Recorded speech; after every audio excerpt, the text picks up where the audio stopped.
Palm oil మనం ఒక మొక్కకి ఎంత ఖర్చు చేస్తూ ఉన్నాం, దీని ఇంపార్టెంట్ ఏంటనేది మనం దీంట్లో మనం అయితే ఒక లెక్క అయితే తీసుకున్నాము. ఎందుకంటే ఒక చెట్టు మనకి లాస్ అయినా మనకి ఆటోమేటిక్గా దిగుబడులు తగ్గినట్టే, ఒక కల్తీ మొక్క వచ్చినా, ఒక ఆఫ్ టైప్ మొక్క వచ్చినా మనకి ఎంత లాస్ వస్తుంది అనేది మీరు ఆల్రెడీ మనం ఈ లెక్క ప్రకారం మీరు ఊహించుకోవచ్చు అనమాట. ఫామ్ ఆయిల్లో ఒక మొక్కకు వచ్చేసి మనం ప్రతి సంవత్సరం 600 రూపాయలు, అంటే మనం మరీ ఎక్కువ ఓవర్గా వేయలేదు, మరీ తక్కువ వేయకుండా మనం మీడియం సైజులో మధ్య మీడియంగా ఉండే విధంగా మనం ఒక లెక్క అయితే వేస్తాం అనమాట.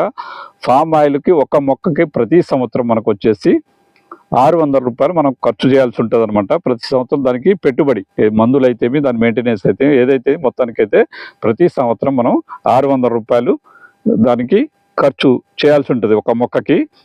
దీని దిగుబడి 3 లేదా 4వ సంవత్సరం మనకి స్టార్ట్ అవుతుంది అనమాట.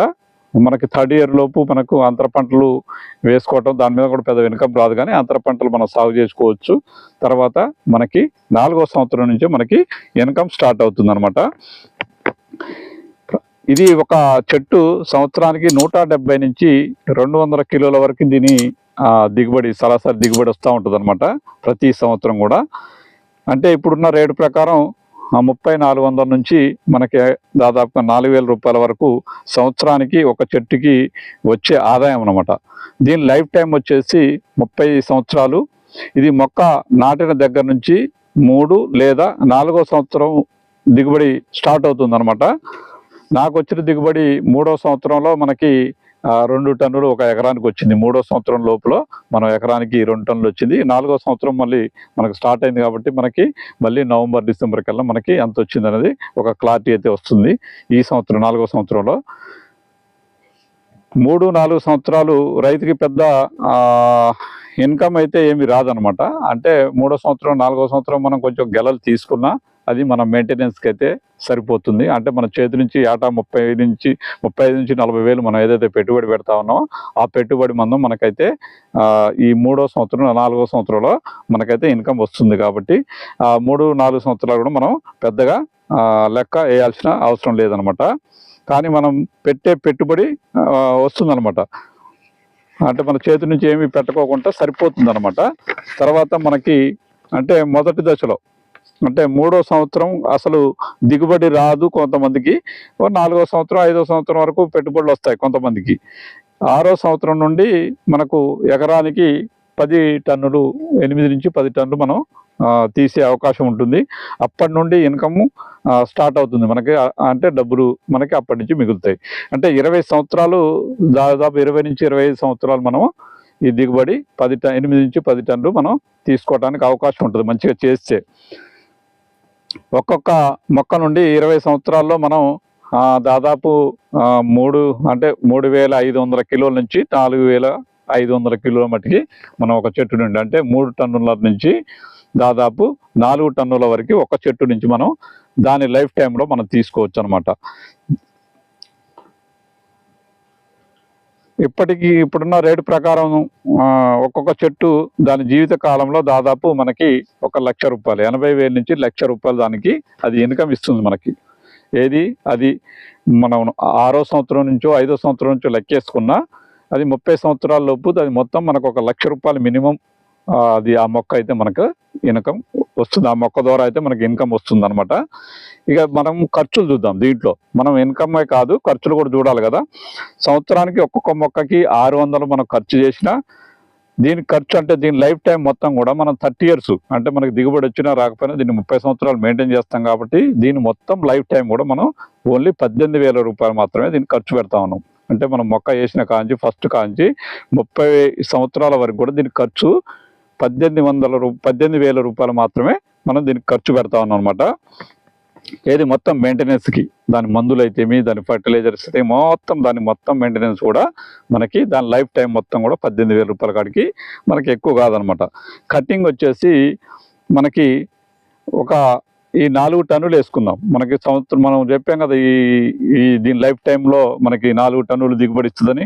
4 టన్నుల్లో మనకి కటింగ్ కానీ ట్రాన్స్పోర్ట్ కానీ, కటింగ్ ఒక టన్నుకు వేసుకున్న అది ఒక 4,000, తర్వాత ట్రాన్స్పోర్ట్, తర్వాత లోడింగ్ అవన్నీ వేసుకున్నా ఇంకొక 1000 రూపాయలు వేసుకున్నా దాదాపు కటింగ్కి 4000, ట్రాన్స్పోర్ట్కి తర్వాత లోడింగ్ కానీ మిగతా వాటికి కానీ మనకి ఆ గెలల కటింగ్ ఎప్పుడు మాత్రం ఇంకొక 4000, అంటే మొత్తం 8000 రూపాయలు మనకు ఖర్చు అవుతుంది అనమాట.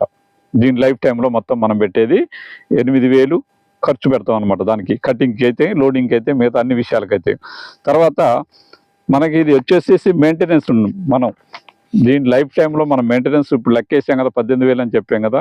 దీని మెయింటెనెన్స్కి వచ్చేసి 18,000 రూపాయలు మెయింటెనెన్స్, కటింగ్కి వచ్చేసి 4000, లోడింగ్ ట్రాన్స్పోర్ట్ వచ్చి 4000, అంటే దాదాపుగా దీని లైఫ్ టైం మొత్తం కూడా దీనికి 36,000 రూపాయలు మనం ఖర్చు పెడతా ఉన్నాం.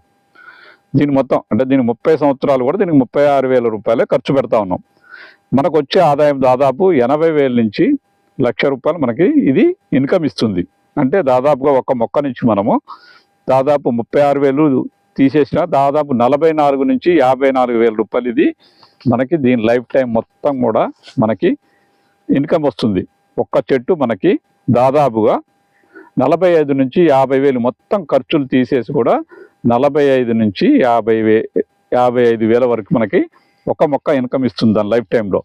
అంటే ఒక్క మొక్క కూడా మనకి ఎంత ఇంపార్టెంటో చూడండి. ఒక్క హాఫ్ టైప్ మొక్క వచ్చినా, ఒక వేస్ట్ మొక్క వచ్చినా రైతు ఎంత లాస్ పోతాడో ఒకసారి మనం అర్థం చేసుకోవచ్చు అనమాట. ఇది ఎందుకు చెప్తానంటే లెక్క చాలా చోట్ల మనకి హాఫ్ టైప్ మొక్కలు వచ్చినాయి.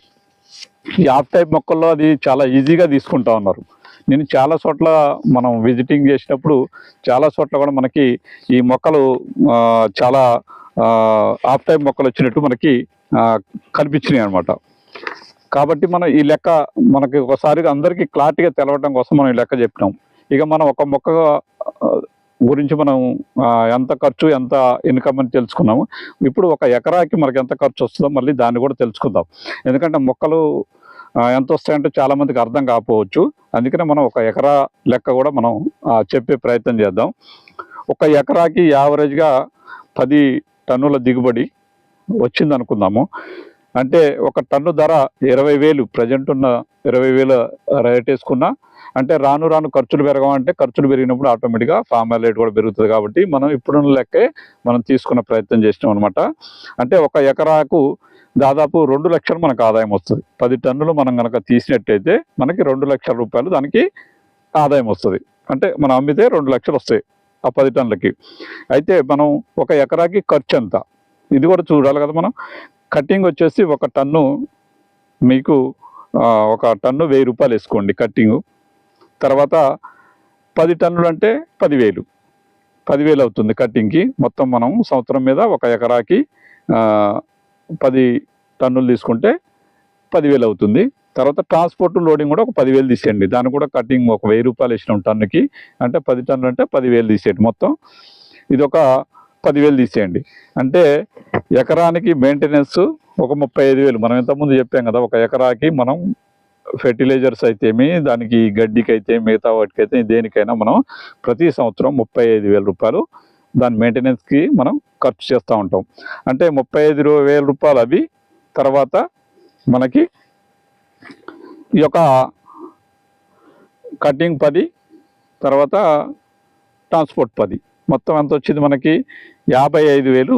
మనకి ఒక ఎకరాకి మనం 55,000 రూపాయలు కట్టింగు, ట్రాన్స్పోర్టు, ఫెర్టిలైజర్సు, దాని మొత్తం మిగతా మెయింటెనెన్స్ గురించి మొత్తం కూడా మనకి 55,000 రూపాయలు మనం ప్రతి సంవత్సరం ఈ ఫామ్ ఆయిల్ మీద మనం ఒక ఎకరానికి మనకు ఖర్చు వస్తుంది. అంటే మనకి ఆదాయం చెప్పినాం కదా 2 లక్షలు చిల్లర. అంటే మనకి 55,000 ఇంకొక 5,000 అదనంగా తీసేసినా కానీ మీకు దాదాపు 60,000 అంటే 1,40,000 రూపాయలు మీకు ప్రతి ఎకరానికి సంవత్సరానికి ఇప్పుడున్న రేటు ప్రకారం మంచి హీలింగ్ వస్తే మీకు ఆ ఇన్కమ్ వస్తుంది. అందుకనే మిమ్మల్ని అదే చెప్పేది అనమాట. ప్రతి ఫామ్ ఆయిల్ రైతు కూడా కరెక్ట్గా మెయింటైన్ చేస్తే మనకి ఖచ్చితంగా ఫామ్ ఆయిల్లో మంచి ఇన్కమ్ అయితే వస్తుంది. కాబట్టి ప్రతి రైతు కూడా ప్రతి చెట్టుని సీరియస్గా తీసుకోవాలి. మనం ప్రతి మొక్క కూడా మనకి రైతుకి ఇంపార్టెంటే. ఒక్క మొక్క తగ్గినా మనకి ఆటోమేటిక్గా మన ఇన్కమ్ తగ్గిపోతూ ఉంది. దాన్ని అయితే మనం మెయింటైన్ చేస్తూ ఉంటాం, దానికి మందులు వేస్తూ ఉంటాం, అన్నీ వేస్తూ ఉంటాం, కానీ మన ఇన్కమ్ అయితే తగ్గిపోతుంటుంది, ఖర్చు పెరుగుతూ ఉంటుంది. కాబట్టి ప్రతి మొక్క కూడా ప్రతి రైతు కూడా ఫీల్డ్లో ప్రతి మొక్కకు కూడా గెలలు వచ్చే విధంగా చూసుకోవాలి. హాఫ్ టైప్ మొక్కలు ఉంటే వెంటనే తీసేయాలన్నమాట. మీకు డౌట్స్ ఉంటే అధికారులను కానీ వాళ్ళని కానీ పిలవండి, ఎమ్మడిపడి పిలవండి. వాళ్ళు రారు, ఎందుకంటే వాళ్ళు మొద్దు నిద్రలో ఉంటారు. కాబట్టి మీరు పట్టి వాళ్ళని తీసుకురండి. తీసుకొచ్చి దాంట్లో ఆ మొక్కలు తీసేసే ప్రయత్నం అయితే మీరు 3వ సంవత్సరంలో మ్యాక్సిమం చేసుకోవాలి. ఎందుకంటే నేను 3వ సంవత్సరంలో మొక్క వేసిన, అది ఇప్పుడు స్టార్ట్ అయింది, ఇప్పుడు వేసాను మనం. ఇంకొకటి నా పక్క వేరే వాళ్ళు కూడా ఒక మొక్క వేస్తారంట, వాళ్ళ 6 ఇయర్స్ తోట. దాంట్లో మొక్క అంటే గాలికి పడిపోతే కొన్ని హాఫ్ టైప్ మొక్కలతో వాళ్ళు తీసేసేసారు. అది సంవత్సరమైనా అది ఎదగలేదు, అట్లనే ఉందన్నమాట. వేసిన మొక్క వేసినట్టే ఉంది, అది పెరగట్లేదు. కాబట్టి మీరు కూడా దాన్ని ఎప్పుడు కూడా పెరిగే అవకాశం ఉండదు. కాబట్టి మీరు 3వ సంవత్సరంలో తీసేసే ప్రయత్నం చేయండి అనమాట. ఇది అనమాట ఈ లెక్క.